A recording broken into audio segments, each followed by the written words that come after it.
Welcome to Unacademy studio rise. Indian history through MCQ की series में हम अपने नेक्स्ट लेक्चर पे आते हैं। लास्ट लेक्चर के अंदर हमने सोशियो रिलीजियस रिफॉर्म्स को स्टार्ट किया था और अभी उसी को ही कंटिन्यू करते हुए हम वुमेन्स ऑर्गेनाइजेशन पे चलेंगे। यहां पे हम इंडियन हिस्ट्री को एमसीक्यू के थ्रू कवर कर रहे हैं और इस मटेरियल को आप जो एक्सप्लेनेशन में दिया जाएगा मेंस के अंदर भी यूज कर सकते हैं।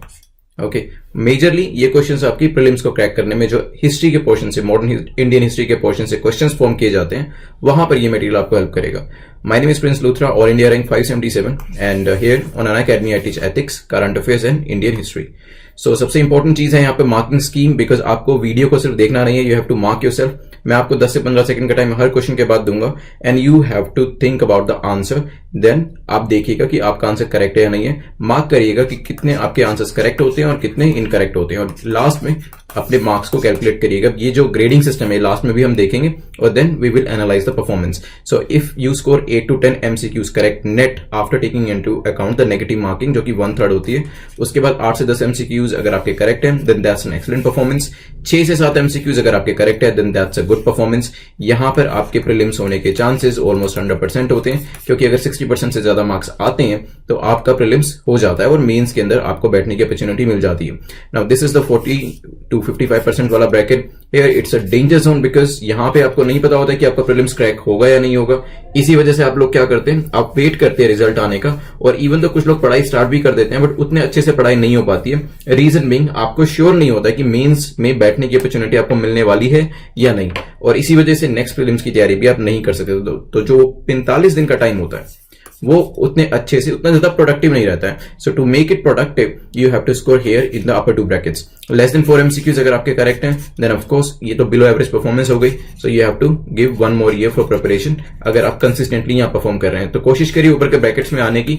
1-2 बार नीचे के 2 ब्रैकेट्स में भी आते हैं देन इट्स ओके, लेकिन प्रिपरेशन करके उसके बाद आप इंप्रूव करिए अपने स्कोर को और अपर 2 ब्रैकेट्स में आने के लिए ट्राई करिए।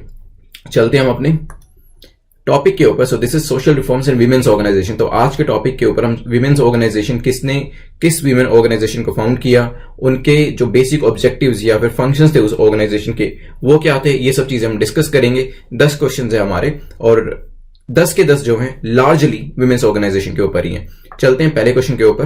तो first question is which of the following statement और स्टेटमेंट्स इज और are correct about education of women. Women education के ऊपर 3 स्टेटमेंट दिए, आपको क्या बताना है करेक्ट। मैं एक बार फिर बता रहा हूं, क्वेश्चन को बहुत ध्यान से पढ़िएगा। वैसे तो यूपीएससी और इवन स्टेट एग्जाम भी इनकरेक्ट अगर लिखते हैं तो उसको कैपिटल में कर देते हैं, बोल्ड कर देते हैं, या फिर अगर नोट पूछते हैं तो उसको उसके साथ भी ऐसा करते हैं। लेकिन हम ये एक्सपेक्ट नहीं कर सकते उनसे कि वो हर बार ऐसा करेंगे। मान लीजिए कि इनकरेक्ट लिखा और उसे बोल्ड या कैपिटल नहीं किया यूपीएससी ने या इवन स्टेट एग्जाम ने, तब आप क्या करेंगे। तो आपको फोकस से क्वेश्चन को पढ़ना है। अगर आप फोकस से क्वेश्चन को पढ़ेंगे तो you will be able to understand the demand of the question and only then you will be able to mark the right answer. तो सही आंसर को मार्क करने के लिए क्वेश्चन को समझना सबसे ज्यादा जरूरी है। चलते हैं। The first statement says the Bethune school emphasised on women's education. जो बेथुने स्कूल था उसने विमेन एजुकेशन पे एम्फसाइज किया, हो सकता है। Second, Indian social reformers were the first to set up the Calcutta female juvenile society. तो जो इंडियन सोशल रिफॉर्मर्स थे उन्होंने क्या सेटअप किया था, सबसे पहले कैलकाटा फीमेल जुवेनाइल सोसाइटी। तो क्या ऐसा था, क्या सोशल रिफॉर्मर्स जो इंडिया के थे उन्होंने ये फॉर्म किया था या किसी और ने, देखेंगे इसको भी। Then Pandit Ishwarchand Vidyasagar is known as pioneer of women education. तो विमेन एजुकेशन का पायनियर किसको कहा जाता है, पंडित ईश्वरचंद विद्यासागर को। मैं ये पूरा इरेज कर देता हूं। नाउ टेक 15 सेकेंड्स, उसके बाद आंसर को डिस्कस करते हैं।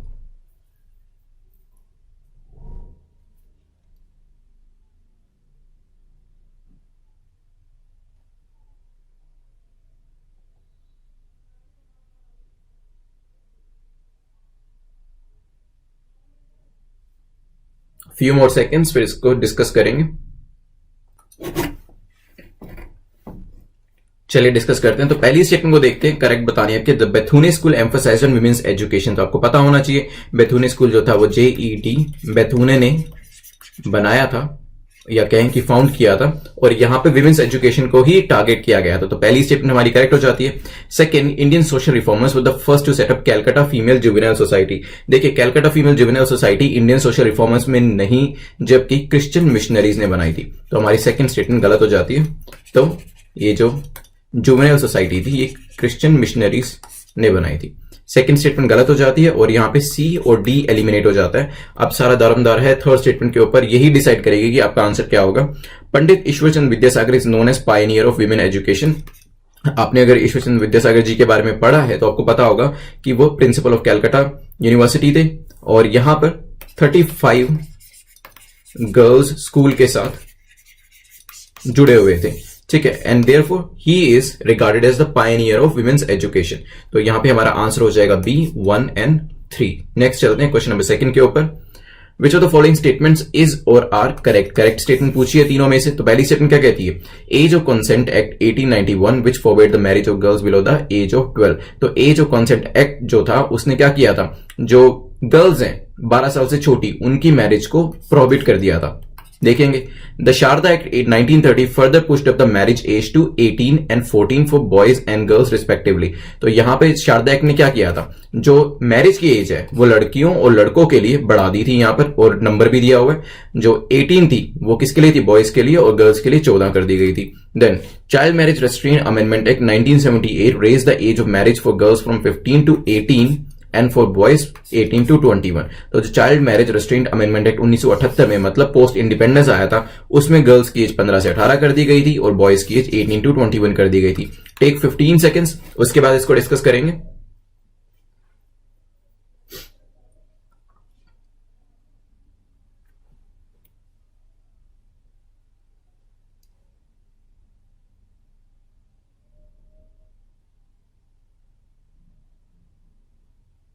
Few more seconds.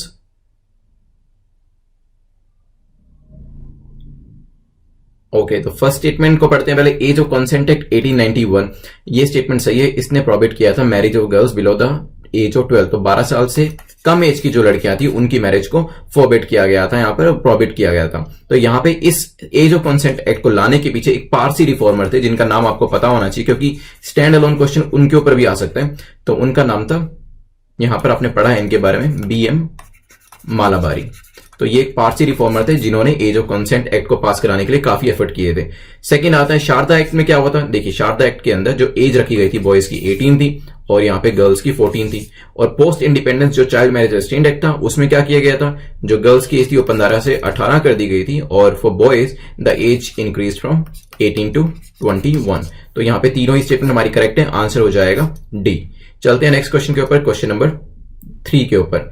Which personality is credited for setting up Indian women's university. तो किस पर्सनैलिटी को हम यहां पे क्रेडिट देते हैं इंडियन विमेन यूनिवर्सिटी को बनाने के लिए। देखिए कई बार स्ट्रेट अवे ऐसे क्वेश्चन भी आ जाते हैं कि एक पर्सनैलिटी का नाम पूछ लिया जाता है आपसे और वहां पे काफी कंफ्यूजिंग से ऑप्शन दिए जाते हैं। देखते हैं यहां पर इंडियन विमेन्स यूनिवर्सिटी के बारे में। तो यहां पे ए ऑप्शन जो है वो है ईश्वरचंद विद्यासागर, DK कार्वे, DK जोशी और Muthulakshmi Reddy. Take 10 to 15 seconds. इस तरीके के क्वेश्चन में देखिए आप ज्यादा एजुकेटेड गेस भी नहीं लगा सकते हैं, क्योंकि आपको अगर आता है तो आता है, अदरवाइज आपको वहां पे छोड़ना ही पड़ता है क्वेश्चन को। तो यहां पे सोचिएगा 10 सेकंड के अंदर रिकॉल करने की कोशिश करिएगा।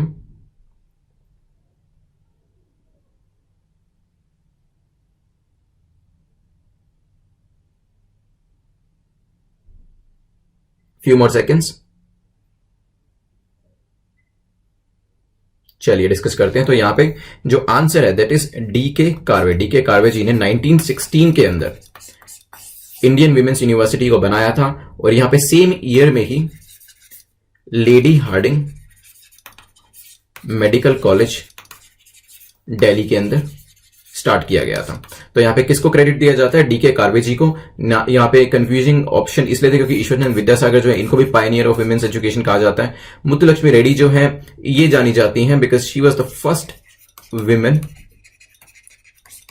To become legislator of Madras. तो मद्रास के अंदर फर्स्ट लेजिस्लेटिव काउंसिलर जो विमेन थी वो मुथुलक्ष्मी रेड्डी जी थी। तो एक क्वेश्चन ऐसे डायरेक्टली इस पे भी आ सकता है कि सबसे पहली लेजिस्लेटिव काउंसिलर इन मद्रास कौन थी, अगर विमेन्स की बात करी जाए तो मुथुलक्ष्मी रेड्डी थी। चलते हैं नेक्स्ट क्वेश्चन के ऊपर।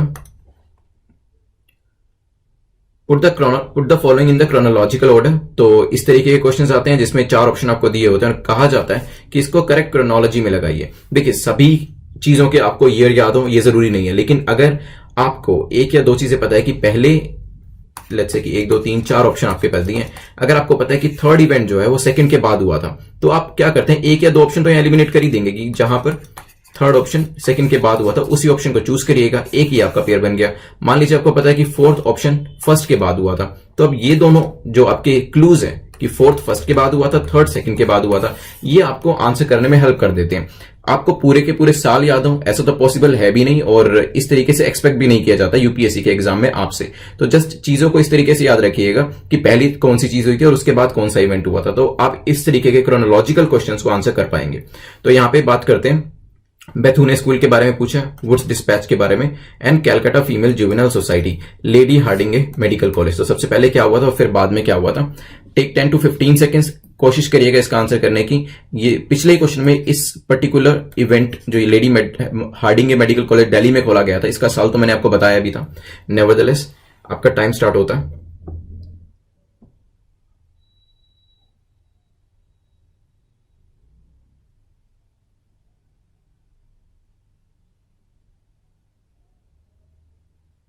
Few more seconds.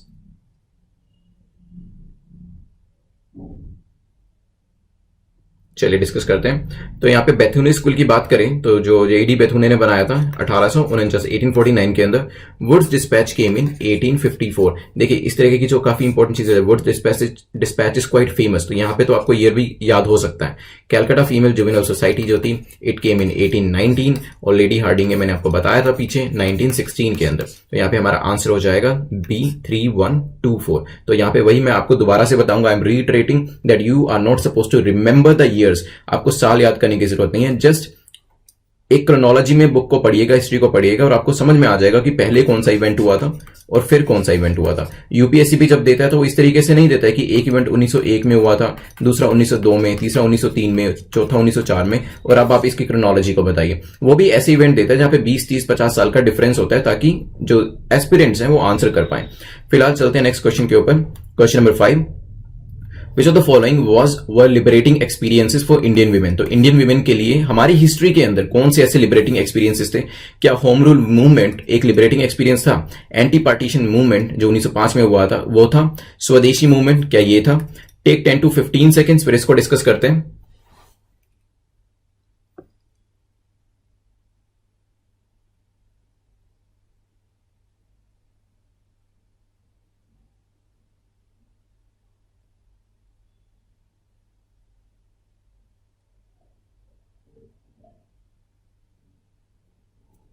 Few more seconds, चलिए डिस्कस करते हैं। तो इंडियन वीमेन के लिए होम रूल मूवमेंट एक लिबरेटिंग एक्सपीरियंस था। एंटी पार्टीशन मूवमेंट 1905 का, वो बंगाल का जो पार्टीशन था, वहां पर भी आपको पता होगा women the community came out and they tied rakhis also. तो एंटी पार्टीशन मूवमेंट भी एक लिबरेटिंग एक्सपीरियंस था और स्वदेशी मूवमेंट भी एक लिबरेटिंग एक्सपीरियंस था। आंसर है सी। अब ये बताएंगे कि किस तरीके से लिबरेटिंग एक्सपीरियंस थे। बिकॉज अभी तक क्या होता था that women were home centred, मतलब वो घर पे ही रहते थे, बाहर नहीं निकलते थे, पर्दा सिस्टम था, तो इतना ज्यादा ग्रूमिंग नहीं हो पा रहा था इंडियन विमेन का। लेकिन ये जो मूवमेंट्स थे, यहाँ पे गांधी जी ने भी उनको बुलाया और काफी दूसरे लीडर्स ने भी उनको स्टेज दी, एक प्लेटफॉर्म दिया, और वो हमारी इंडियन विमेन जो है वो बाहर निकल के आए और उन्होंने ओपनली इन मूवमेंट के अंदर पार्टिसिपेट किया। उन्होंने दे फेस लाठीज भी उन्होंने खाई, दे फेस बुलेट्स, और उनको प्रिजनर्स, पॉलिटिकल प्रिजनर्स की तरह भी रखा गया, तो जेल के अंदर भी उनको रहना पड़ा। ये सारे एक्सपीरियंस जो होते हैं ना, ये आपको ग्रो करते हैं, क्योंकि अभी तक तो आप घर बैठे हुए थे, ज्यादा कुछ कर नहीं रहे थे, जो आपकी रूटीन थी दैट वाज वेरी मंडेन। लेकिन यहां पे आप बाहर आए हैं, आप एक लीडरशिप का रोल प्ले कर रहे हैं, आप गांधी जी के साथ में चल रहे हैं, उनसे चीजों को सीख रहे हैं, बाकी सारे पॉलिटिकल लीडर्स के साथ साथ चल रहे हैं, यहां पे आप शॉप्स की पिकेटिंग कर रहे हैं, किसान मूवमेंट्स के अंदर पार्टिसिपेट कर रहे हैं, लेबर मूवमेंट्स में पार्टिसिपेट कर रहे हैं। तो ये सारी चीजें ना आपको ग्रो करने में हेल्प करती है। तो ये सारे एक्सपीरियंस थे जिसने इंडियन वीमेन को लिबरेट किया। तो होम रूल मूवमेंट हो, एंटी पार्टीशन मूवमेंट हो, स्वदेशी मूवमेंट हो, ये सभी मूवमेंट ने इंडियन वीमेन के जो फ्यूचर था उसके अंदर एक काफी इंपॉर्टेंट रोल प्ले किया था। नेक्स्ट चलते हैं। Okay, so you can subscribe Unacademy plus. मैं पहले भी बता चुका हूं, you can use the PL live code which is my code. अब ये आपको कैसे हेल्प करेगा अनअकैडमी प्लस प्लेटफॉर्म के ऊपर? We are launching the mock test series for 2020, जिसमें हम फुल फ्लैश टेस्ट को, फुल फ्लैश मॉक को और सब्जेक्ट स्पेसिफिक मॉक टेस्ट को भी लाइव सोल्व करेंगे। आप अपनी क्वेरीज भी डाल सकते हैं उसमें, और इसमें एक कट ऑफ भी दी जाएगी, और आप अपने मार्क्स बाकी जितने भी एस्पिरेंट्स लाइव सोल्व कर रहे होंगे उनके साथ at the end of the test compare कर सकते हैं। इससे आपको क्या होगा, इससे आपको पहले ही पता चल जाएगा कि आपकी प्रिपरेशन कैसे चल रही है। 10 एमसीक्यूज में आपको पता होता है कि अगर आपका स्कोर अच्छा आ रहा है कंसिस्टेंट बेसिस पे तो आपकी प्रिपरेशन अच्छी है। उसी तरीके से मॉक टेस्ट में आपको पता चल जाएगा कि कहां कहां पे आपकी वीकनेसेस है और आप अपनी वीकनेसेस को काउंटर कर पाएंगे। और देखिए, यूपीएससी हमें हमारी गलती बताए by giving us less marks, उससे पहले ही हम इन मॉक टेस्ट सीरीज के अंदर देख लेंगे कि हम कहां पे लैग कर रहे हैं, कहां पे हमारे मार्क्स कम आ रहे हैं और कहां पे हमें स्ट्रेटजी चेंज करने की जरूरत है। So these mock test series will help you in getting good marks and to ensure that you crack the prelims in the prelims 2020। तो यहां पे मॉक टेस्ट सीरीज के लिए आप पीएल लाइव कोड को यूज कर सकते हैं और मेरे अलावा बाकी सारे एजुकेटर्स के भी जो कोर्सेज हैं वो आपके लिए अनलॉक हो जाएंगे। चलते हैं नेक्स्ट क्वेश्चन के ऊपर, which is who convene the first meeting of Bharat Stri Mahamandal इन इलाहाबाद। इलाहाबाद के अंदर जो पहली मीटिंग हुई थी भारत स्त्री महामंडल की, उसको किसने कन्वीन किया था? तो क्या वो शैफी तैयब जी थी, रामाबाई रानडे, सरला देवी चौधरानी या फिर ताराबाई प्रेमचंद? यहां पे कुछ साल पहले आपको याद होगा एक क्वेश्चन आया था कि एक पर्टिकुलर रेडियो कौन चलाता है, उषा मेहता जी का नाम उसमें दिया गया था। तो इस तरीके के क्वेश्चन आ जाते हैं और खासतौर पे विमेन स्पेसिफिक क्वेश्चन भी पूछ लिए जाते हैं। नाउ टेक 10 to 15 सेकंड्स, फिर डिस्कस करेंगे कि भारत स्त्री महामंडल इलाहाबाद के अंदर फर्स्ट टाइम किसने कन्वीन किया था। Your time starts now.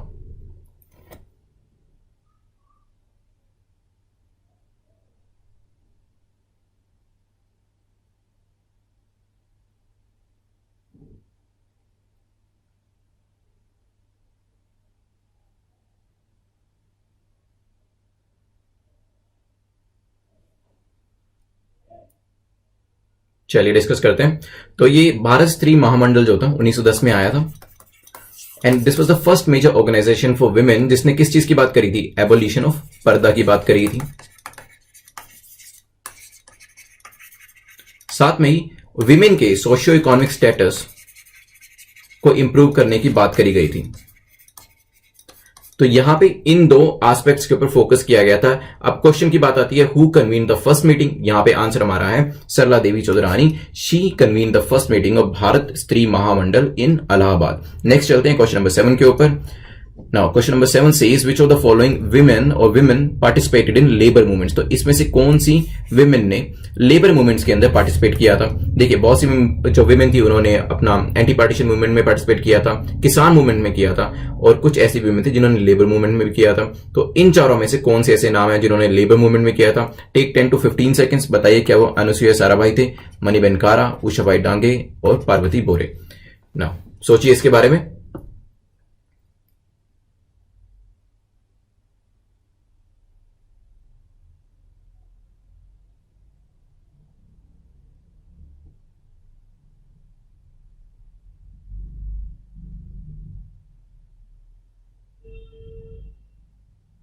Few more seconds, फिर इसको डिस्कस करते हैं।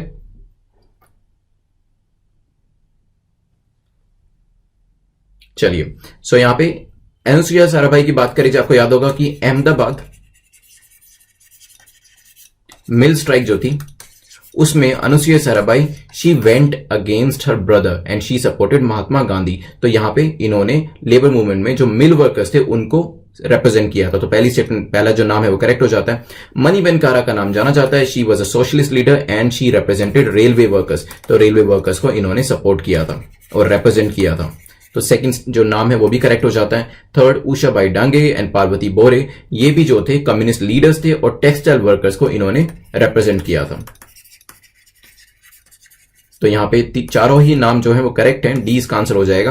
आपके लिए इंपॉर्टेंट यही है क्योंकि कहीं पे भी एक छोटा सा नाम जो है वो डाला जा सकता है लेबर मूवमेंट के अंदर। तो याद रखिएगा, मणिबेन कारा जो थे वो रेलवे में वर्कर्स को रिप्रेजेंट किया था, अनुसुईया साराभाई ने अहमदाबाद की मिल स्ट्राइक को रिप्रेजेंट किया था, उषाबाई डांगे और पार्वती बोरे ने टेक्सटाइल वर्कर्स को रिप्रेजेंट किया था। चलते हैं क्वेश्चन नंबर 8 के ऊपर।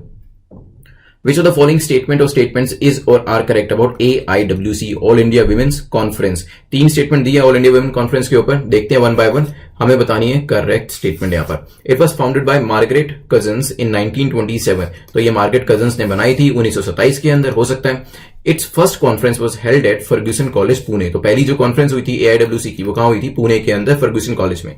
Third, its objectives were to work for a society based on principles of social justice, integrity, equal rights and opportunities. तो इस ऑर्गेनाइजेशन के, देखिए हर ऑर्गेनाइजेशन के कुछ ना कुछ ऑब्जेक्टिव्स होते हैं। तो और जो AIWC थी इसके ऑब्जेक्टिव्स क्या थे? सोसाइटी ऐसी होनी चाहिए जिसपे सोशल जस्टिस होना चाहिए, इंटेग्रिटी होनी चाहिए, सबके इक्वल राइट्स होने चाहिए और सबको अपॉर्चुनिटी मिलनी चाहिए। तो हो सकता है टेक 10 to 15 सेकेंड्स, फिर इसको डिस्कस करेंगे।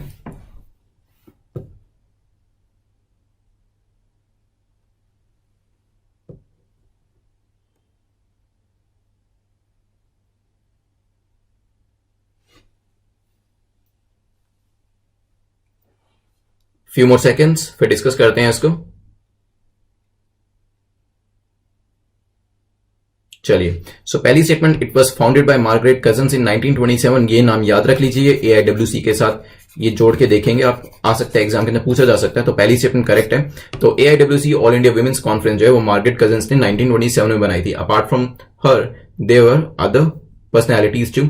इसमें और किन किन लोगों ने पार्टिसिपेट किया था? इंपॉर्टेंट फाउंडिंग मेंबर्स में अगर नाम लिया जाए तो यहां पे महारानी चिमनाबाई गायकवाड़, इसके अलावा रानी साहिबा ऑफ सांगली। ये नाम ध्यान से सुनिएगा, नोट कर सकते हैं, बिकॉज कहीं पर भी कोई भी इस तरीके के नाम पूछ लिए जाते हैं। आजकल यूपीएससी जो मेन स्ट्रीम नाम नहीं देता है, उनके ऊपर क्वेश्चन नहीं पूछते हैं। जो फ्रिंजेस नेम होते हैं, जो फ्रिंजेस में होते हैं, जिनको ज्यादा बुक्स में भी नहीं मेंशन किया जाता है, एनसीईआरटी में भी मेंशन नहीं किया जाता, उन्हीं के ऊपर क्वेश्चन बनाए जाते हैं। तो रानी साहिबा ऑफ सांगली, देन सरोजनी नायडू भी एक फाउंडिंग मेंबर थी इनकी, कमला देवी चट्टोपाध्याय भी इसमें एक मेंबर थी, साथ में लेडी दोराब टाटा भी इसमें एक मेंबर थी। ये नाम एक बार गो थ्रू कर लीजिएगा। तो पहली स्टेटमेंट हमारी करेक्ट है। सेकंड, पहली कॉन्फ्रेंस क्या पुणे के फर्ग्यूसन कॉलेज में हुई थी? Yes, the first conference was held at Fergusson college Pune. Third, common sensical statement है। देखिए, कोई भी ऑर्गेनाइजेशन होगी उसकी लार्जली अगर देखा जाए तो इसी तरीके के ही ऑब्जेक्टिव्स होंगे कि प्रिंसिपल्स ऑफ सोशल जस्टिस होना चाहिए, इंटेग्रिटी होनी चाहिए, इक्वल राइट्स एंड अपॉर्चुनिटीज होनी चाहिए फॉर बोथ द जेंडर्स। यहां पर आंसर हो जाएगा हमारा सी। अब एक बार इनका कंट्रीब्यूशन देख लेते हैं। तो इस ऑर्गेनाइजेशन ने, ऑल इंडिया वुमेन कॉन्फ्रेंस ने, शारदा एक्ट को पास कराने में हेल्प करी थी, Hindu women's right to property act को, फैक्ट्रीज एक्ट में भी अमेंडमेंट करने की कोशिश करी थी, और Hindu marriage and divorce act, इसमें भी कुछ अमेंडमेंट्स करने के लिए काफी इंपॉर्टेंट रोल प्ले किया था। चलते हैं नेक्स्ट क्वेश्चन नंबर 9 के ऊपर। Who of the following founded Arya Mahila Samaj? तो आर्य महिला समाज किसने फाउंड किया था? क्या मेहरीबाई टाटा ने, पंडिता रमाबाई सरस्वती, या फिर सरला देवी चौधरानी, या DK Karve? Take 10 to 15 seconds, बताइएगा आर्य महिला समाज के। अब हम ऑब्जेक्टिव इसको डिस्कस करेंगे, और पहले ये बताइएगा कि किसने इसको बनाया था।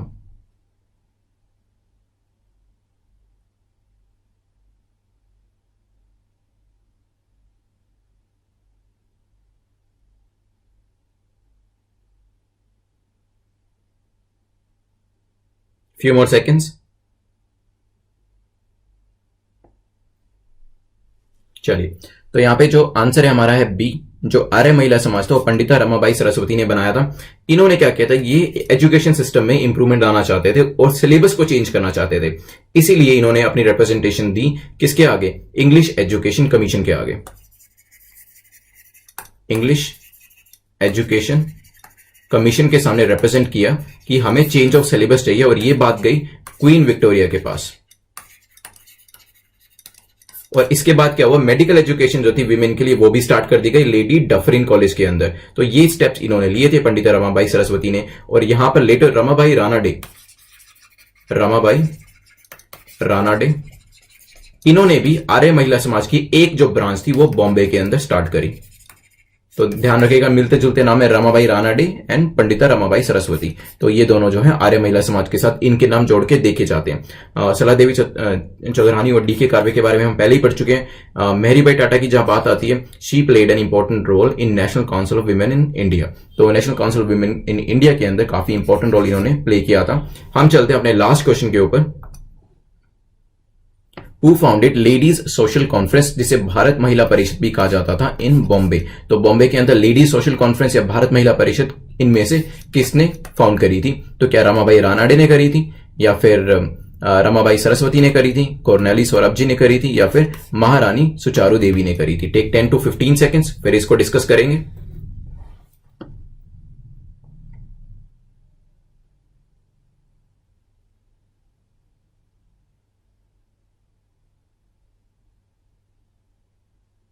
Few more seconds.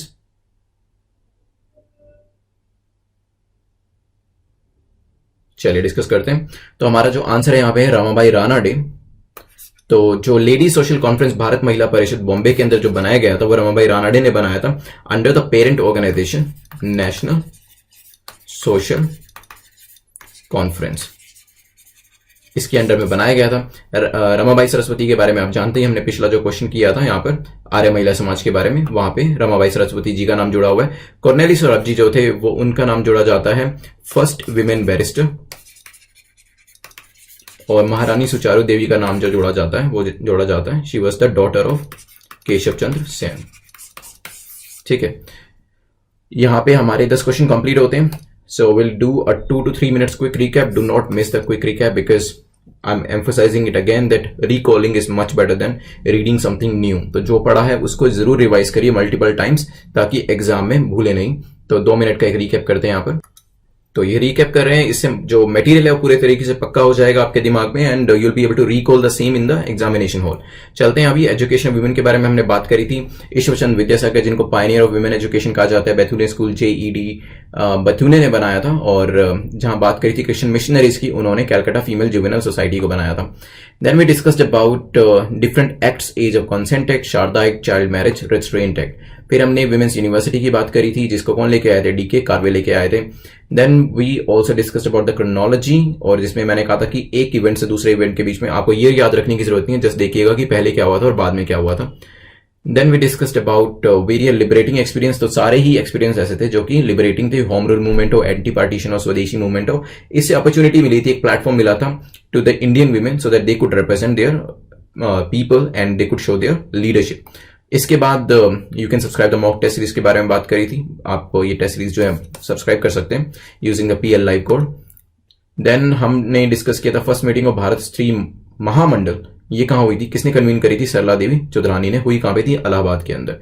Then we discussed about labour movement. तो इसमें हमने देखा था कि अनुसुईया साराभाई ने अहमदाबाद मिल वर्कर्स को रिप्रेजेंट किया था, मणिबेन कारा ने रेलवे वर्कर्स को रिप्रेजेंट किया था, उसी तरीके से कम्युनिस्ट लीडर्स उषाबाई डांगे और पार्वती भोरे ने इन्होंने टेक्सटाइल वर्कर्स को रिप्रेजेंट किया था।